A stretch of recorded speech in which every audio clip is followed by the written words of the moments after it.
तो दोस्तों आज हम लोग नारीवाद के बारे में पढ़ेंगे, फेमिनिज्म के बारे में पढ़ेंगे। तो नारीवाद या फेमिनिज्म एक क्रॉस कटिंग आइडियोलॉजी है, इन द सेंस कि ये स्वायत्त भी है और स्वायत्त नहीं भी है। तो अगर हम नारीवाद को पढ़ते हैं तो हम पहले उदार नारीवाद पढ़ते हैं, फिर हम समाजवादी नारीवाद पढ़ते हैं, फिर हम वेरियस जो उत्तर नारीवाद है, पोस्ट मॉडर्न नारीवाद है, तो ऐसी चीजें पढ़ते हैं। फिर जो उग्र नारीवाद है तो वहां पर हम लोग इसका एक अलग रूप देखते हैं। तो ये स्वायत्त है भी स्वायत्त नहीं, यानी क्रॉस कटिंग आइडियोलॉजी है, क्रॉस कटिंग विचारधारा है जिसमें बहुत सारी चीजें समाहित होती हैं। फिर जो नारीवाद है ये विचारधारा नहीं, एक आंदोलन भी है, ऐसा कहा जाता है। ये एक आंदोलन है। आंदोलन किसके खिलाफ है? पितृसत्तात्मकता के खिलाफ ये एक आंदोलन है, पैट्रियार्की के खिलाफ ये आंदोलन है। ये एक छातानुमा यानी एक अम्ब्रेला आइडियोलॉजी है। इसका मतलब सेम वही कि इसमें बहुत सारी चीजें आ जाती हैं, इसमें बहुत सारे थिंकर्स आ जाते हैं। फिर इसमें इसका जो मुख्य उद्देश्य है, जो नारियों को जो दोयम दर्जा दिया गया है उसको बहाल करना या उसको उसमें सुधार करना, ये इनका मुख्य उद्देश्य है। तो चूंकि प्लेटो ने सबसे पहले वुमेन क्वीन का कॉन्सेप्ट दिया था, यानी कि जो महिलाएं हैं वो भी रानियां बन सकती हैं, इसलिए प्लेटो को हमने जब प्लेटो के बारे में पढ़ा तो कहा था ये सबसे जो प्रारंभिक नारीवादी थिंकर है। तो चलिए इसको पढ़ते हैं। नारीवाद एक विचारधारा भी है और एक आंदोलन भी है। आंदोलन पितृसत्तात्मकता के खिलाफ है, इसलिए इसमें सिद्धांत और राजनीति परस्पर गुथे हुए हैं। लेकिन इन दोनों आयामों में नारीवाद का कोई एक निश्चित सिद्धांत नहीं हो, ना ही राजनीतिक कार्यक्रम की कोई निश्चित रूपरेखा है। इनके विकास के साथ साथ इनमें वैचारिक और राजनीतिक मतभेद बढ़ते गए, इसलिए कुछ विद्वान नारीवाद का प्रयोग बहुवचन में करते हैं। अपनी तमाम भिन्नताओं के बावजूद नारीवादियों के बीच इस बात पर सहमति है कि अधिकांश समाजों में नारियों की स्थिति पुरुषों से निम्न है और लिंग के आधार पर उनके साथ भेदभाव होता है, इसलिए वो नारियों की अधीनस्थ स्थिति को समाप्त करने के लिए प्रतिबद्ध एवं आशान्वित है। इस प्रकार नारीवाद सामाजिक, आर्थिक, राजनीतिक और सांस्कृतिक सभी क्षेत्रों में परिवर्तन का पक्षधर है। नारीवाद एक छातानुमा विचारधारा है, इसमें सभी प्रकार के नारीवादी आंदोलन व दर्शन समाहित है। ये अम्ब्रेला आइडियोलॉजी है जिसमें सभी प्रकार के नारीवादी आंदोलन और दर्शन समाहित है, जिनका उद्देश्य नारी की शोषण से मुक्ति, उनकी स्वतंत्र पहचान व गरिमा को नवीन आयाम देना है। नारीवाद के विभिन्न संप्रदाय, चाहे वह उदारवादी नारीवाद हो या समाजवादी, उग्रवादी, उत्तर उपनिवेशवादी या उत्तर नारीवादी, सभी विचारधाराओं की दो मूल अवधारणाएं हैं। पहली कि वो महिलाएं अपने लिंग के कारण सामाजिक, आर्थिक, राजनीतिक, सांस्कृतिक, यहाँ तक कि घरेलू स्तर में भी प्रतिकूलता व अन्याय का सामना करती। तो एक जेंडर या जो सेक्स है नारियों का, उसके कारण वो समाज में, अर्थव्यवस्था में, राजनीति में, संस्कृति में और यहाँ तक कि घरेलू स्तर में प्रतिकूलता और अन्याय का सामना करती हैं अपने सेक्स के कारण। पहला जो इनका मुद्दा है सेक्स है। हालांकि आगे चलकर हम देखेंगे सेक्स और जेंडर में अंतर भी करती हैं। इस सर्वव्यापी प्रतिकूलता को बदला जा सकता है और ये जो अंतर है सेक्स के कारण जो उनको प्रताड़ना मिलती है उसको बदला जा सकता है। राजनीतिक विचारधारा और आंदोलन के रूप में नारीवाद को 20वीं शताब्दी के उत्तरार्ध में प्रमुखता मिली। 1970 के दशक के बाद इसको व्यापक पहचान मिली। यदि नारीवाद से संबंधित आधुनिक विचारों की बात करें तो इसकी जड़ें 15वीं सदी से हैं। उस सदी के प्रारंभ में यूरोप में नारियों की प्रकृति व साहित्य में उनके चित्रण पर बहस चली थी।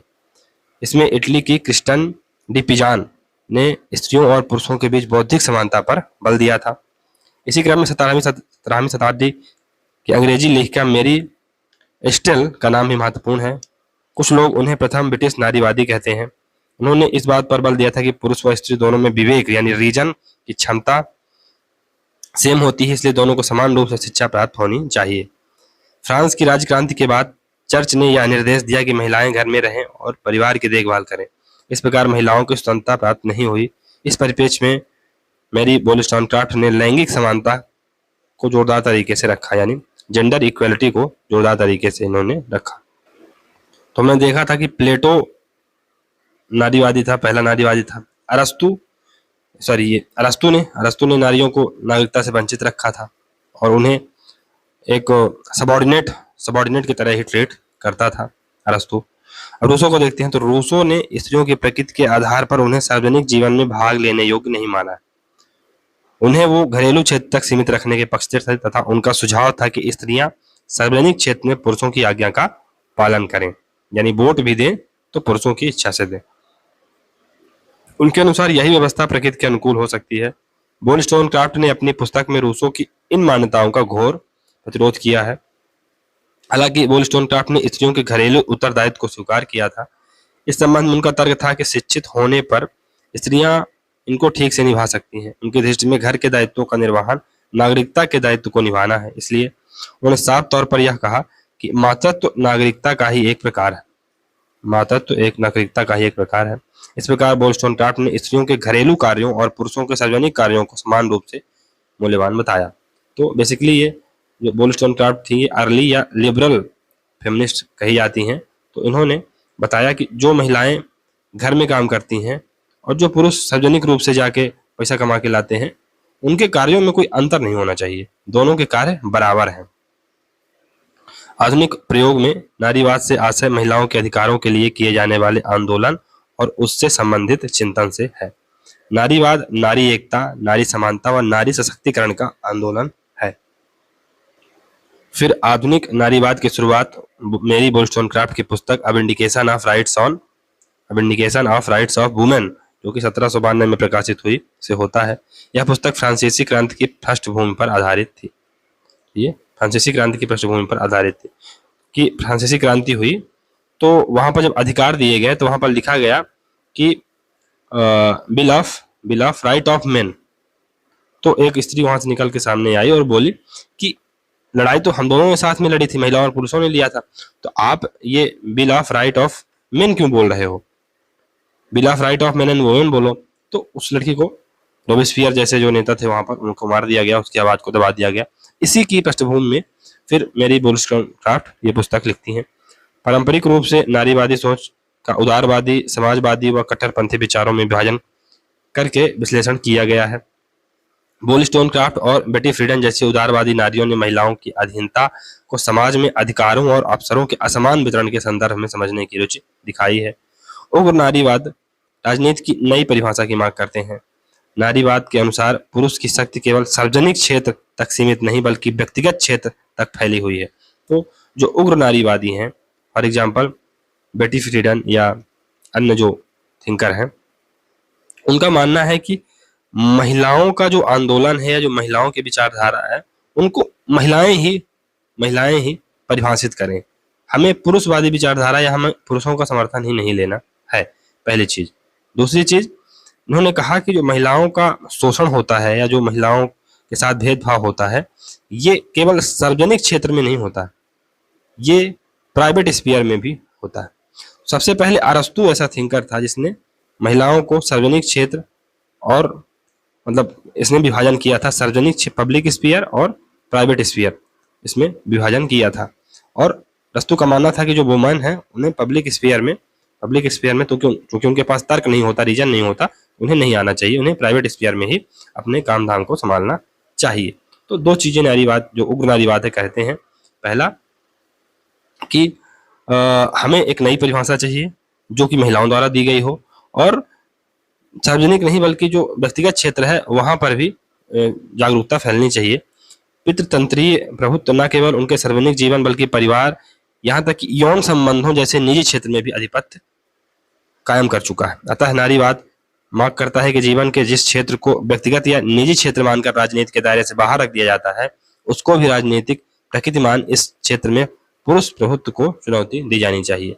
तो हम देखते हैं आज भी कि अगर एक लड़का और एक लड़की अगर दोनों नौकरी में हैं और एक पत्नी है और दूसरा पति है तो पत्नी को पूरी जिम्मेदारी उठानी पड़ेगी, भले वो नौकरी में है, उसको घर का काम भी करना पड़ेगा, बच्चों की देखभाल भी करनी पड़ेगी, फिर नौकरी करके आए फिर वही काम करे। लेकिन पुरुष के साथ ऐसा नहीं होता है। तो सार्वजनिक क्षेत्र में तो ठीक है, प्राइवेट क्षेत्र में भी महिलाओं के साथ भेदभाव होता है। तो लिबरल जो फेमिनिज्म है तो इनका जो मेन फोकस था लिंग भेद विहीन व्यक्तिवाद पर आधारित, बिना लिंग भेदभाव के, यानी जेंडरलेस पर्सनहुड या लिंग के आधार पर, सेक्स के आधार पर भेदभाव ना हो। लक्ष्य क्या था? सार्वजनिक क्षेत्र में महिला पुरुष की समानता, स्थापित की जाए। तो ये सार्वजनिक क्षेत्र में, पब्लिक स्फीयर पे ये चाहती थी कि मेन और वुमेन इक्वल रहें। फिर जो सोशलिस्ट फेमिनिस्ट हैं तो ये लैंगिक समानता के लिए आर्थिक जीवन का पुनर्गठन करते हैं। तो कार्ल मार्क्स और एंजल्स जैसे लोग हैं, ये कहते हैं कि जो लिबरल पूंजीवादी समाज है उसमें महिलाओं को मुक्ति मिल ही नहीं सकती, इसलिए साम्यवाद लाना चाहिए। और हमें आर्थिक क्षेत्र, क्योंकि अगर महिलाओं का शोषण क्यों होता है, अगर एक महिला आर्थिक रूप से सशक्त रहती है तो वो नहीं दबती है पुरुष से, यही बात है ना। तो आर्थिक रूप से अगर उन्हें समृद्ध कर दिया जाए तो जो पितृसत्तात्मकता है वो अपने आप खत्म हो जाएगी। लक्ष्य क्या है? पितृसत्ता और पूंजीवाद की समाप्ति, लैंगिक समानता प्राप्त करना। कट्टरपंथी नागरिकता यानी रेडिकल फेमिनिस्ट या उग्र नारीवादी, लक्ष्य क्या है? जीवन के सभी क्षेत्रों में, विशेष रूप से व्यक्तिगत क्षेत्र में आमूलचूल परिवर्तन कर पितृसत्ता को उखाड़ फेंकना। तो बिल किमली का नारीवाद के समर्थन में स्थापित 3 तर्कों को बताता है। पहला, लैंगिक पृथक्करण के आधार जेंडर निष्पक्षता पर आधारित है। लैंगिक पृथक्करण के आधार जेंडर निष्पक्षता पर आधारित है। दूसरा, लैंगिक पृथक्करण के आधार निजी सार्वजनिक भेद पर आधारित है।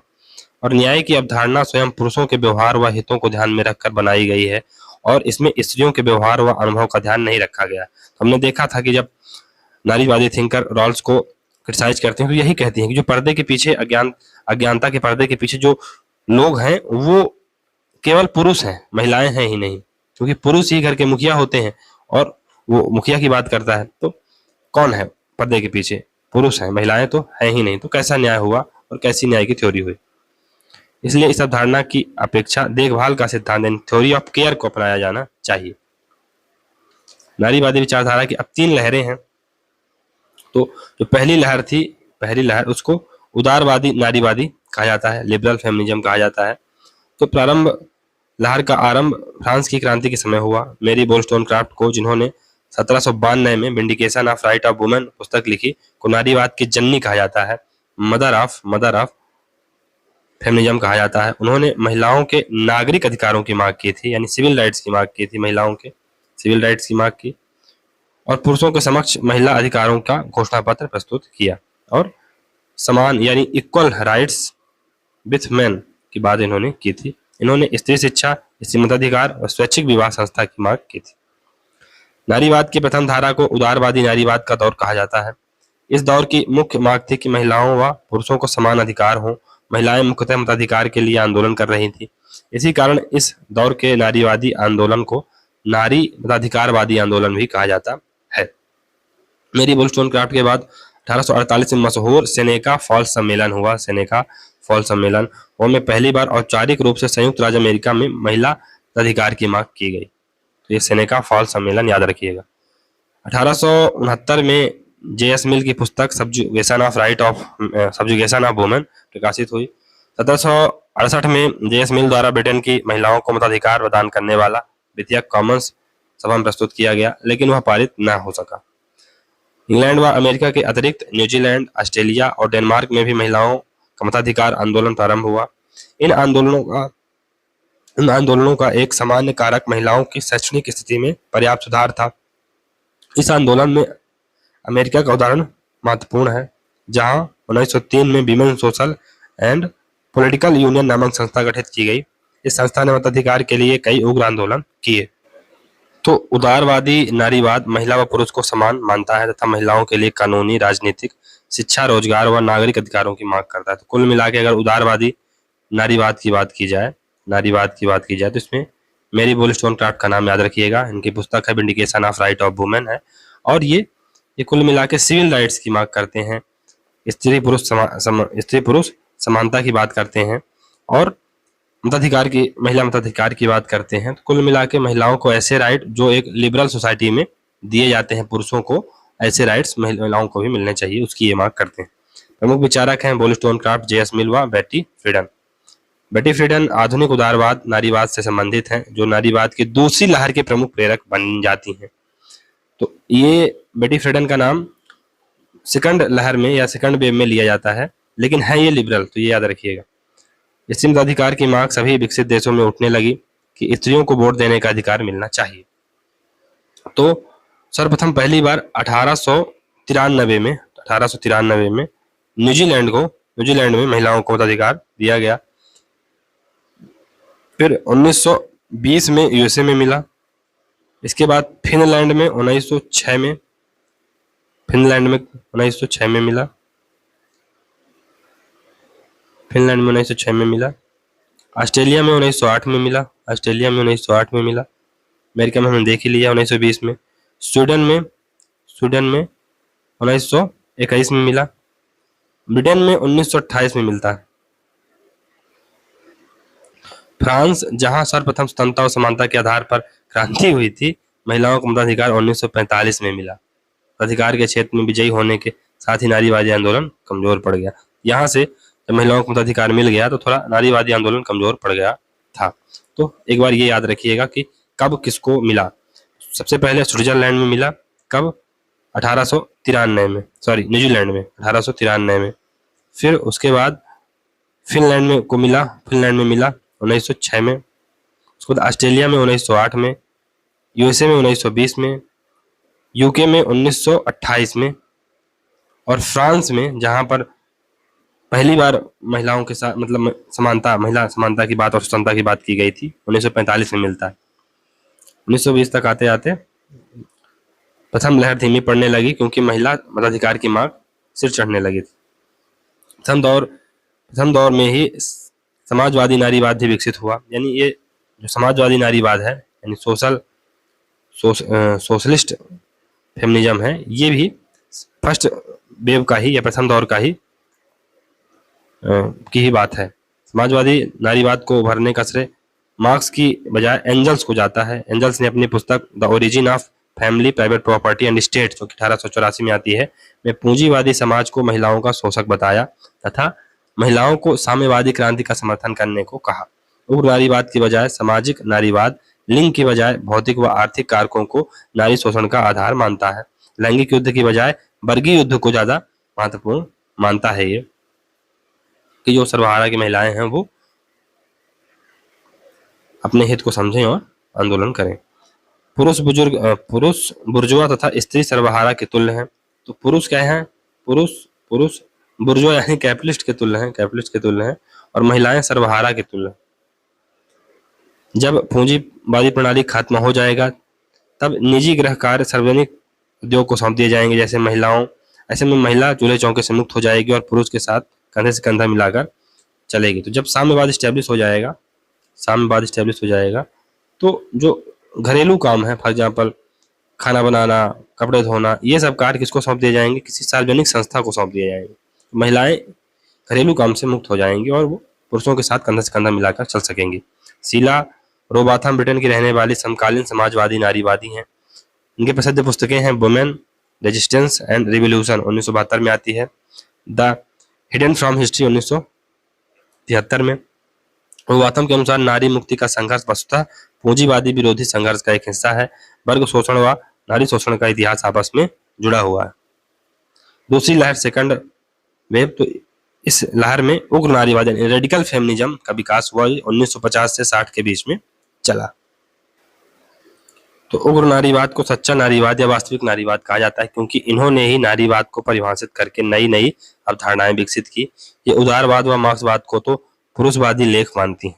इनका मानना था कि ये पुरुषों द्वारा लिखी गई, पुरुषों की ही गाथा है, जहां पर महिलाओं को कोई हक नहीं दिया गया है। ये उदारवाद और मार्क्सवाद जो उदारवादी विचारक हैं। उग्र नारीवादियों का मानना है कि लैंगिक भेदभाव समाज में मौलिक व राजनीतिक रूप से महत्वपूर्ण दरार लाने का कार्य करता है। उग्र नारीवादियों के अनुसार सभी के ऐतिहासिक और समकालीन समाज इस सत्ता द्वारा नियंत्रित होते हैं। इनका प्रारंभ 1960 के दशक से माना जाता है। 1960 और 70 के दशक में दूसरी लहर के नारीवाद के उद्भव ने पहचान की राजनीति यानी पॉलिटिक्स ऑफ रिकॉग्निशन या आइडेंटिटी पॉलिटिक्स के रूप में नारीवाद को फिर से स्थापित करने का काम किया। इस अवधि में अमेरिका में नागरिक अधिकारों के लिए श्वेत लोगों द्वारा आंदोलन चलाए जा रहे थे।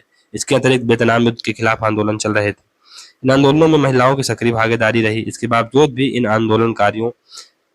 आंदोलनकारी समूहों में उनकी भूमिका पुरुषों की तुलना में दोयम दर्जे की रही।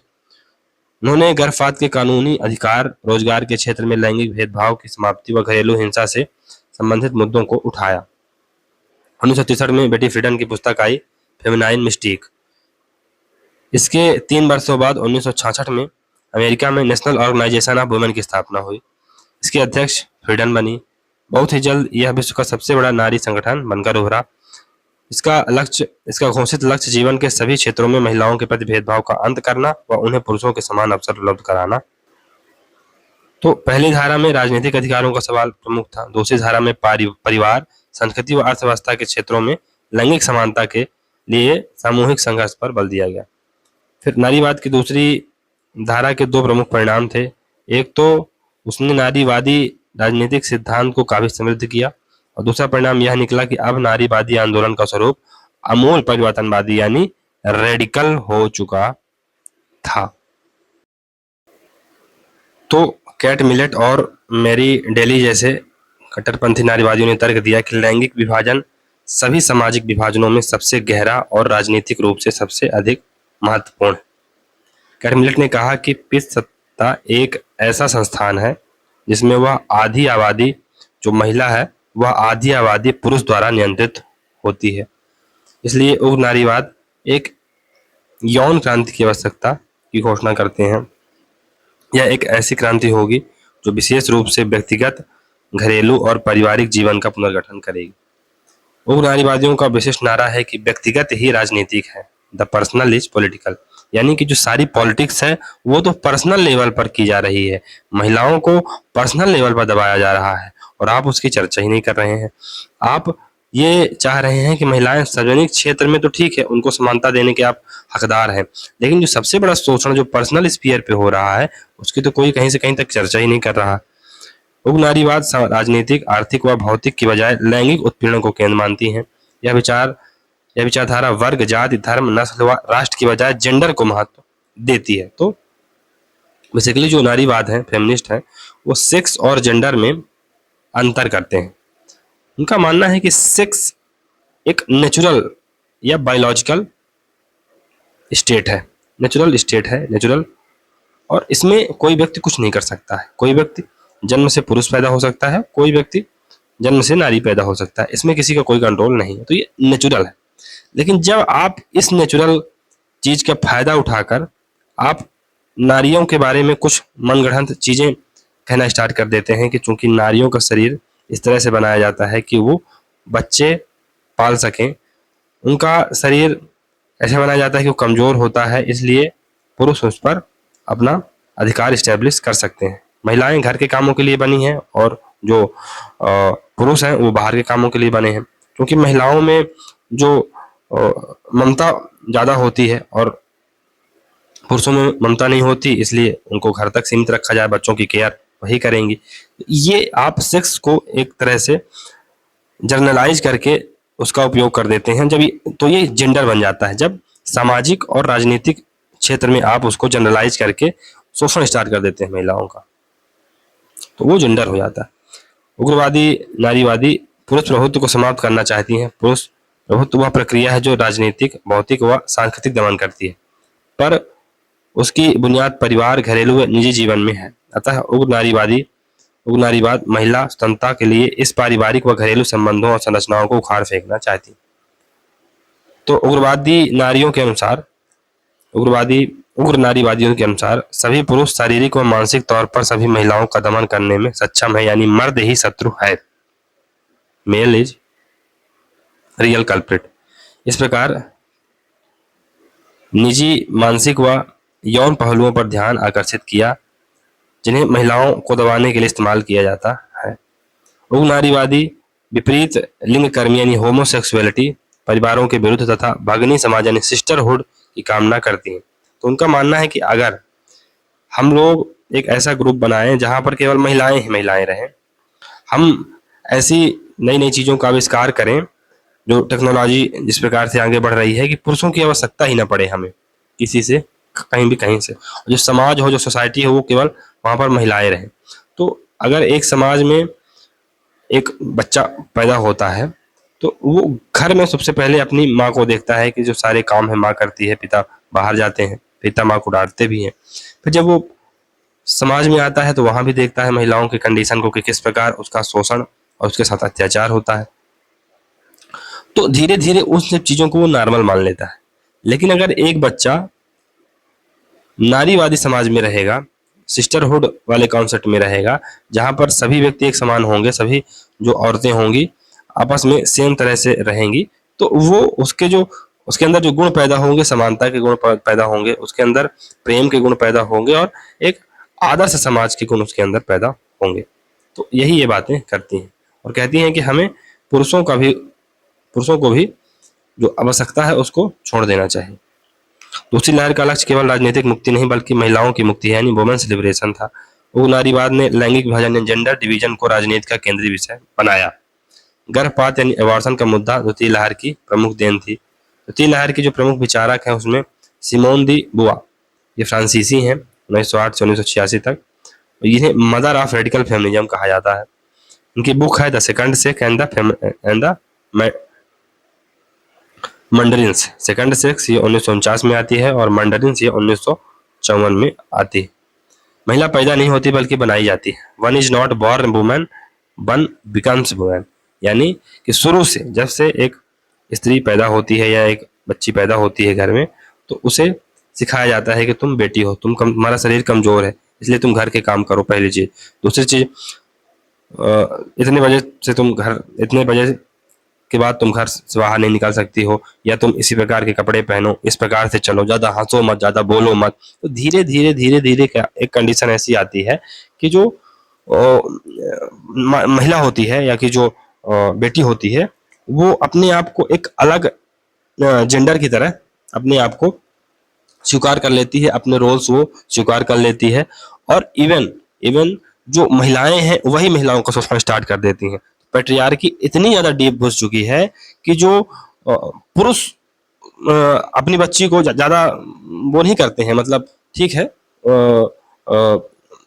नजर तो रखते हैं या कि कहते हैं, लेकिन महिलाएं ही अब ज्यादा नजर रखने लगती हैं, महिलाएं ही उसको टोकने लगती हैं। तो ये एक कॉन्सेप्ट डेवलप हो जाता है और अपने शोषण में ही उनको मजा आने लगता है। 1949 में फ्रांसीसी लेखिका सिमोन दी बुआ की पुस्तक सेकंड सेक्स प्रकाशित हुई। यह नारीवादी चिंतन की एक क्लासिकल कृति मानी जाती है। उन्होंने इस बात पर बल दिया कि जैविक, आर्थिक, कानूनी और राजनीतिक स्थितियां महिलाओं की स्वतंत्रता में बाधक नहीं है। सबसे महत्वपूर्ण बाधा है वह प्रक्रिया जिसके द्वारा नारीत्व का निर्माण होता है। वही जो प्रोसेस हमने बताया था बचपन से लेके बड़े तक। इसका मतलब था कि नारियों के गुण उनकी सहजात प्रकृति के परिणाम नहीं होते हैं, इनका विकास परिवार, समाज और संस्कृति द्वारा किया जाता है। इस प्रकार पुरुषों का वर्चस्व होता है, अतः महिला इनके अनुरूप बनाई जाती है। तो अब जो लिटरेचर है वो भी पुरुष लिख रहे हैं। महिलाओं को परिभाषित कौन कर रहे हैं? पुरुष कर रहे हैं। महिलाएं मेकअप में अच्छी लगती हैं, महिलाएं एक वक्त के बाद अच्छी नहीं लगती हैं, महिलाएं अगर बाल पक जाएं तो अच्छी नहीं लगती हैं, उम्र जल्दी हो जानी, शादी जल्दी कम उम्र में हो जानी चाहिए। तो ये सब गढ़ कौन रहा है? ये पुरुषवादी समाज ही तो गढ़ रहा है। उनके विश्लेषण का निहितार्थ था कि नारी मुक्त के लिए अमूल चूल और चौतरफा परिवर्तन करना चाहिए। नारीवाद की दूसरी धारा पर सिमोन दे बुआ के दृष्टिकोण और विश्लेषण का व्यापक असर पड़ा। तो बेटी फ्रीडन ये यूएसए की थी। इनकी बुक क्या नाम था? Feminine mistake. ये 1963 में बुक आती है, फेमिनाइन मिस्टेक। स्त्री संबंधी रहस्य पूर्णता या मिथक इसमें बताया गया था। तो इस पुस्तक में फ्रीडन ने महिलाओं से जुड़े मिथकों की चर्चा की है, जैसे व्यवसायी महिला की बजाय घरेलू महिला सुखी होती है, मातृत्व प्रक्रिया एक आनंददायक अवस्था है, या स्त्रियों को एक निश्चित उम्र में शादी कर लेनी चाहिए वरना वो आकर्षण खो देती हैं। इन सब मिथकों के द्वारा महिलाओं को उच्च शिक्षा व व्यवसाय छोड़ने के लिए विवश किया जाता है। तो आप ऐड देखती होंगे, तो जब ऐड आता है तो महिलाओं की जो सहेली वगैरह जो मतलब पत्रिकाएं आती हैं उसमें क्या दिखाया जाता है कि एक जो घरेलू औरत है वो कितना सुख में रहती है, उसे एक आदर्श स्थिति में दिखाया जाता है, और जो कामकाजी महिला है उसे दिखाया जाता है कि वो परेशान है, अपने जीवन से परेशान है ना। तो ऐसा दिखाया जाता है एक प्रकार से हेजिमनी। वही जो ग्रामसी की हमने पढ़ा था कि एक कल्चरल हेजिमनी स्टेब्लिश की जाती है। बेटी फ्रीडन के अनुसार महिलाओं की कोई पहचान नहीं है, इनका कोई नाम नहीं है। महिलाएं इसलिए असंतुष्ट नहीं है कि उनके पास सामाजिक, आर्थिक या राजनीतिक अधिकार नहीं है, बल्कि पितृसत्तात्मकता उनकी कुंठा का मुख्य कारण है। वो माता व गृहिणी के रोल से कुंठित है। तो बिना नाम की समस्या, प्रॉब्लम ऑफ नो नेम। तो बेसिकली जो बेटी फ्रीडन है उन्होंने यूएसए में बहुत सारी महिलाओं को लेके एक सर्वे किया और ये पाया कि जो महिलाएं हैं, जो अच्छे घर की महिलाएं हैं, जो अच्छा खाती पीती हैं और उन्हें किसी प्रकार का कोई बंधन नहीं है, अच्छा उनका अच्छी लाइफ स्टाइल जी रही। लेकिन अंतिम में सभी महिलाओं ने एक मत पर फोकस किया कि वो अंदर से खुशी नहीं है या वो उनके अंदर कोई ना कोई एक फियर है।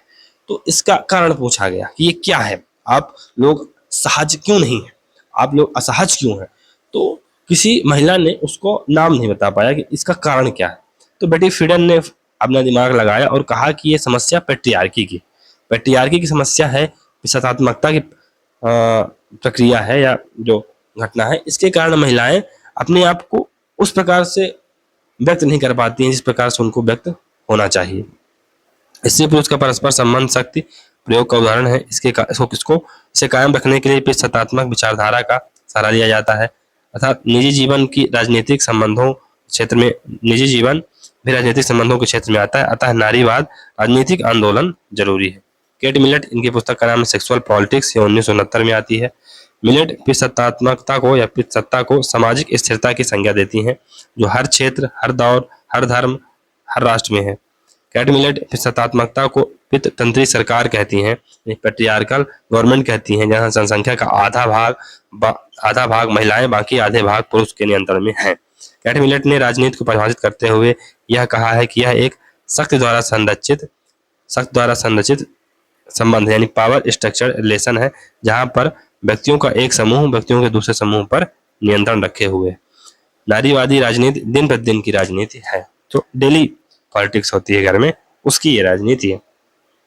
जर्मेन ग्रियर, तो ये ऑस्ट्रेलियन विचारिका है। इनकी जो महत्वपूर्ण पुस्तक है वो है द फीमेल उनुच, ये 1970 में आती है। उनुच ये नपुंसक जो हिजड़ा जो होते हैं उनको उनुच कहा जाता है। द होल वुमेन 1999 में पुस्तक आती है।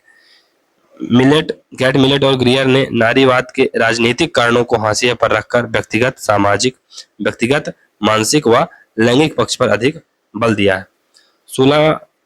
सुला स्मिथ फायरस्टोन, इनकी पुस्तक है द डायलेक्टिक्स ऑफ सेक्स, ये 1970 में बुक आती है। फायरस्टोन ने वर्ग की अवधारणा को यौन की अवधारणा से अलग किया तथा पुरुषों को ऐसा शत्रु माना जो महिलाओं की खराब स्थिति के लिए जिम्मेदार है। सुजैन ब्राउन मिलर, इनकी पुस्तक है अगेंस्ट अवर बिल, 1975 में बुक आती है। तो मिलर ने दुष्कर्म की विचारधारा का सृजन किया। उनके अनुसार स्त्री हमेशा बलात्कार के भय में जीती है।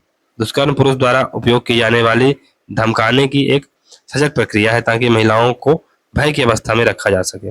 तो इनका मानना है कि जो रेप जैसी जो संस्था है, जो रेप जैसे कांड होते हैं, ये महिलाओं को डराने के लिए किया जाता है कि महिलाएं हमेशा कांस्टेंट फियर में रहें, फियर ऑफ रेप में रहें, फियर ऑफ असॉल्ट में रहें। तो मीडिया में जो पुरुष आते हैं वो इन बातों को बहुत बढ़ा चढ़ा कर बोलते हैं, जो पत्र पत्रिकाएं हैं उनमें ये चीजें छपती हैं, तो महिलाओं के अंदर एक हमेशा डर बना रहता है रेप का। तो जो निर्भया गैंग रेप हुआ था उसमें जब उनके अपराधियों से पूछा गया कि आपने ये क्यों किया, तो उनका एक जवाब था कि चूंकि हम महिलाओं की जो स्वतंत्र छवि थी या स्वतंत्रता, जो स्वच्छंदता वो इस समय एंजॉय कर रही हैं, उससे बहुत ज्यादा पीड़ित थे। हमें उनके खुले में चलना, बोलना, जींस पहनना ये सब पसंद नहीं था, इसलिए हमने ये किया है ताकि वो इस सबक जिंदगी भर लेके रहे। तो ये जो पुरुषवादी समाज है ये स्वयं ये चीजें गढ़ता है और महिलाओं को हमेशा ये कहने का प्रयास करता है या मैसेज देने का प्रयास करता है कि आपके ऊपर कभी भी असॉल्ट हो सकता है, इसलिए लिमिट में रहो। सिंथिया इनलो ने कहा है कि जो व्यक्तिगत है वही राजनीतिक है, यानी पर्सनल इज पॉलिटिकल। उसी प्रकार अंतरराष्ट्रीय भी है, तो जो पॉलिटिकल है, जो पर्सनल है वही पॉलिटिकल है, वही इंटरनेशनल है। फिर वर्जीनिया वुल्फ, इनकी बुक का क्या नाम है, अ रूम ऑफ वंसेस ऑन। तो महिला होने के नाते मेरा कोई देश नहीं है। तो वर्जीनिया वुल्फ बोलती हैं कि महिलाओं का कोई देश नहीं होता बेटा। इवा फिगिस, ये इनकी बुक है patriarchal attitude women in society, patriarchal attitude women in society. तीसरी लहर एंड थर्ड वेव, तो महिलाओं के मध्य इसमें अंतर किया गया। नारीवाद की पहली लहर में महिलाओं को पुरुषों के समान अधिकार दिलाने पर दृष्टि केंद्रित की गई। दूसरी लहर में उग्रवादी नारीवाद ने पितृसत्तात्मकता को चुनौती दी, महिलाओं की निजी पहचान में दिलचस्पी दिखाई कि उनकी स्वयं की पहचान होनी चाहिए। और 1990 के बाद तीसरी लहर आई जिसे तृतीय लहर या तृतीय दौर का नारीवाद, नया नारीवाद या उत्तर नारीवाद कहा गया। यह स्त्री पुरुष भेदों से आगे बढ़कर महिलाओं के मध्य भेदों पर अधिक ध्यान देता है कि अब जो रूरल वुमेन है या जो गांव की महिला है उसकी समस्या और शहर की महिला है उसकी समस्या अलग है। जो ब्लैक वुमेन है उसकी समस्या अलग है, जो व्हाइट वुमेन है उसकी समस्या अलग है, जो एशियन महिला है उसकी समस्या अलग है, जो यूरोपियन महिला है उसकी समस्या अलग है। तो आप इस महिलाओं के अंदर भी आप कैटेगराइजेशन करिए, वही है कि रिजर्वेशन अंडर रिजर्वेशन इन, मतलब जो होता है ना कि कास्ट के अंदर जो कास्टाइजेशन किया जाता है, यही बात। तो क्योंकि उग्र नारीवाद ने विकसित देशों की मध्यम वर्गीय व अश्वेत महिलाओं पर ज्यादा ध्यान केंद्रित किया, जबकि नया नारीवाद अपने अंदर अनेकता, फिर ये मिश्रितता व व्यापकता को समेटता है। इस नारीवाद ने गरीब, निम्न वेतनभोगी, विकासशील, अश्वेत व औपनिवेशिक समाजों की महिलाओं को मंच प्रदान किया, क्योंकि अश्वेत महिलाएं श्वेत महिलाओं की बजाय ज्यादा उत्पीड़न व शोषित हैं। वे नस्ल शोषण और लिंग शोषण के रूप में दोहरा भेदभाव झेलती हैं। दक्षिण की महिलाओं की समस्या उत्तर की महिलाओं से अलग है। तीसरी लहर को जनरेशन एक्स के सदस्यों ने बढ़ावा दिया है। 1990 के दशक से नारीवादी चिंतन और आंदोलन में महत्वपूर्ण परिवर्तन हुए। इस समय तक सोवियत संघ की समाजवादी व्यवस्था का पतन हो गया था।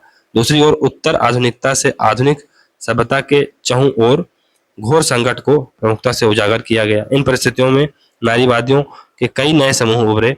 इन्हें ही नारीवाद की तीसरी धारा कहा जाता है। तीसरी धारा के नारीवादियों के बीच भी वैचारिक भिन्नताएं हैं, लेकिन उनके बीच एक समान तत्व है। वो सभी इसी बात पर सहमत हैं कि एक समूह के रूप में महिलाओं के बीच व्यापक और गहरी भिन्नताएं हैं। यूरोप की महिला अलग है और एशिया की महिला अलग। उनका सरोकार इन भिन्नताओं से है, डिफरेंशिएशन से है। नारीवाद के वैसे तो तीन प्रमुख प्रकार हैं: उदार नारीवाद, समाजवादी नारीवाद और उग्र नारीवाद। पर समकालीन समाज में काला नारीवाद यानी ब्लैक फेमिनिज्म, उत्तर आधुनिक यानी post modern feminism, psycho analytical नारीवाद, lesbian feminism, trans feminism, ecological feminism, उत्तर औपनिवेशिक नारीवाद यानी पोस्ट कॉलोनियल फेमिनिज्म भी प्रचलित है। इसमें से अधिकांश का संबंध नारीवाद की तीसरी लहर से है। तीसरी लहर में नारीवाद के विभिन्न रूप देख लेते हैं अब। तो पहले है अश्वेत नारीवाद यानी ब्लैक फेमिनिज्म। बेल हुक इसके महत्वपूर्ण प्रतिपादक रही हैं। ये पुस्तक है द कलर पर्पल, ये 1989 में बुक आती है। फिर उत्तर आधुनिक नारीवाद यानी पोस्ट मॉडर्न फेमिनिज्म, तो इसमें जो महत्वपूर्ण थिंकर है मिशेल फूको हैं, जूडिथ बटलर हैं, हेलेन सिक्सेस हैं, जूलिया क्रिस्टेवा हैं। उत्तर औपनिवेशवाद यानी पोस्ट कॉलोनियल फेमिनिज्म, इसमें चंद्रा तलपड़े हैं, गायत्री स्पिवाक हैं और अरुंधति राय हैं। फिर न्यू फेमिनिज्म का एक कॉन्सेप्ट है। फिर इकोलॉजिकल या इको फेमिनिज्म, परिस्थितिवाद नारीवाद, इसमें वंदना शिवा है। फिर फ्रोकोइस डी यूबोन है, ये फ्रांस की हैं। रिचेल कार्सन, उनकी पुस्तक है साइलेंट स्प्रिंग, अमेरिकी पर्यावरण लेखिका है ये। तो नेक्स्ट है ब्लैक फेमिनिज्म यानी अश्वेत नारीवाद। तो अश्वेत नारीवाद के अनुसार जब तक के नारीवादी आंदोलनों में श्वेत मध्यम वर्गीय महिलाओं का प्रभुत्व रहा, कि अब तक के जो नारीवादी आंदोलन है वहां पर श्वेत मध्यम वर्गीय महिलाओं का प्रभुत्व रहा। उनकी आकांक्षाओं और अनुभवों को सभी महिलाओं का प्रतिनिधि मानकर समझाया गया। लैंगिक भेदभाव को रंग भेदभाव से तटस्थ माना गया। अश्वेत नारीवादियों के लिए रंग भेद व लैंगिक भेदभाव परस्पर संबंधित है। अश्वेत महिलाएं दोहरे शोषण का शिकार हैं, अश्वेत के रूप में और महिला के रूप में। तो एक तो उनका शोषण इसलिए हो रहा है क्योंकि वो महिला है, ये तो प्राइमरी है। दूसरा अश्वेत है इसलिए भी उनका शोषण हो रहा है। तो अगर अमेरिका के समाज में देखा जाए तो उनका दोहरा शोषण होगा। एक तो वो अश्वेत है इसलिए भी शोषण होगा और दूसरा शोषण महिला है इसलिए भी हो। अश्वेत महिलाएं दोहरे शोषण का शिकार है, अश्वेत के रूप में और महिला के रूप में। उनकी आलोचना है कि श्वेत नारीवादियों के द्वारा गोरे पुरुषों के रंग भेदवादी नजरिए का कभी विरोध नहीं किया गया। इस प्रकार उन्होंने रंग भेद का परोक्ष समर्थन ही किया। इसलिए अश्वेत नारीवाद का मानना है कि उनके अनुभव, उनके आकांक्षाएं और उनके मुद्दे अलग हैं, अतः उनके संघर्ष का स्वरूप भी अलग है। तो हमें अपने आप से मत जोड़िए, हमें अपने आप से मत कहिए हम अलग हैं। उत्तर आधुनिक नारीवाद यानी पोस्ट मॉडर्न फेमिनिज्म। तो उत्तर आधुनिकता मनुष्य की विवेकशीलता और प्रगति में आधुनिक विश्वास को अस्वीकार कर देती है। यह सार्वभौमिकता की किसी अवधारणा को नहीं मानती है। सार्वभौम सत्य का अस्तित्व ही नहीं है, सभी सच सापेक्ष होते हैं। उत्तर आधुनिक नारीवादियों का मानना है कि महिला की कोई एक निश्चित पहचान नहीं है, ना तो वो उग्रवादी है, ना तो वो उदारवादी है, ना तो वो समाजवादी। वह कोई समरूप समूह नहीं है जिसका कोई समान निहित हो। उसके अंदर अनेक भिन्नताएं हैं, इसलिए उसे एक इकाई के रूप में नहीं देखा जा सकता। इसलिए नारी मुक्ति एक अमूर्त अवधारणा है, उसका वास्तविकता से कोई संबंध नहीं है। उत्तर नारीवाद, पोस्ट फेमिनिज्म। तो उत्तर नारीवाद पूर्ववर्ती नारीवाद की कटु आलोचना करता है। इस संबंध में इसका पहला महत्वपूर्ण तर्क है कि पूर्ववर्ती नारीवादियों ने महिलाओं को उत्पीड़न रूप से प्रस्तुत किया है। इसके लिए पुरुषों को उत्तरदायी माना गया, जबकि हकीकत यह है कि इसके लिए महिलाएं स्वयं जिम्मेदार हैं। उन्हें अपने व्यक्तित्व और लैंगिक आचरण का उत्तरदायित्व लेना चाहिए। इससे संबंधित दूसरा तर्क है कि महिलाओं के उत्थान में सामाजिक राजनीतिक परिस्थितियां बहुत बड़ी बाधक नहीं है। महत्वपूर्ण बाधक मनोवैज्ञानिक कारक है। महिलाएं पुरुषों के व्यवहार और मूल्यों का अनुसरण करती हैं, इसलिए सत्ता मजबूत होती है। इस स्थिति में महिलाओं के लिए सामूहिक संघर्ष की कोई जगह नहीं। पर्यावरणीय या पारिस्थितिकी नारीवाद पद फ्रैकाइस डी यूवोन द्वारा निर्मित किया गया है। पुरुष की शोषणकारी प्रवृत्ति के कारण पृथ्वी व महिला दोनों समान रूप से प्रभावित हैं। इस दर्शन के अनुसार महिलाएं ही प्रकृति और पर्यावरण की महान संरक्षक हैं। वंदना शिवा जैविक कृषि के लिए नव धान्य आंदोलन चलाती हैं। फिर बंगारी मथाई ये केन्या की हैं। ग्रीन बेल्ट आंदोलन के लिए इनको नोबेल पुरस्कार मिला सन 2004 में। तो नारीवाद की मुख्य विषय वस्तु अथवा मुद्दे कौन कौन से हैं, कोर थीम क्या है? पहला है ये जो पॉलिटिक्स है उसको रिडिफाइन करना चाहती हैं। पॉलिटिक्स को केवल पब्लिक स्फीयर तक सीमित नहीं होने देना चाहती। ये चाहती हैं कि पर्सनल स्फीयर की भी बात हो, पर्सनल स्फीयर में जो पॉलिटिक्स होती है उसकी भी बात हो। फिर ये राज्य और नागरिक समाज में अंतर करती हैं। सत्तात्मकता एंड पेट्रियार्की को परिभाषित करती हैं, या सभी जो महिलाएं हैं वो पेट्रियार्की को एक शोषक अंग मानती हैं। लिंग व लैंगिकता में ये अंतर करती हैं, हमने पहले पढ़ा भी है। फिर निजता का अधिकार ये महत्वपूर्ण है। समानता व अंतर, इक्वलिटी और डिफरेंस क्या है, महिलाओं में क्या समानता है और क्या डिफरेंस है, उसको भी ध्यान देना चाहिए। और पर्सनल इज पॉलिटिकल, यानी व्यक्तिगत ही राजनीतिक है, और जो राजनीतिक है वही इंटरनेशनल है।